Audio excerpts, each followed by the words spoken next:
हरिओम. मी महालेवीरा सिन्नर उपासना केंद्र.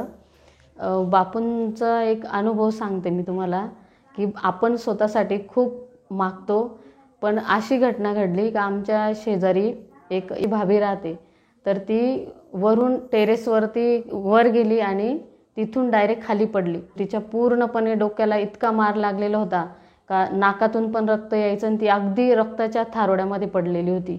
पण तिला तशीच उचलून आम्ही घेऊन गेलो हॉस्पिटलमध्ये.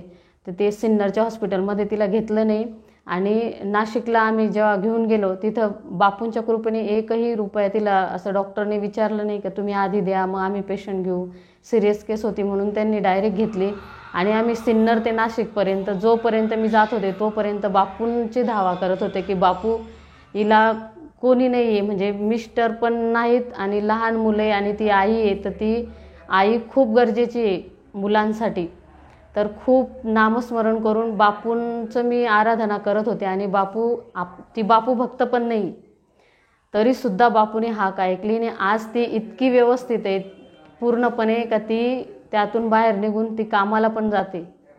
आणि बघा बापूचं म्हणजे किती आपल्या मुलांवरती प्रेम असतं का आपण हाक दिली आणि त्यांनी ऐकली. आपण बापू भक्त आहे आपल्यासाठी तर करतातच, पण ती बापू भक्त पण नाही, पण तरीसुद्धा तिला म्हणजे पुनर्जन्म दिला बापूंनी, कारण ती पूर्ण तशा अवस्थेत नव्हतीच का वाचेल म्हणून. हरिओम श्रीराम अंबज्ञ.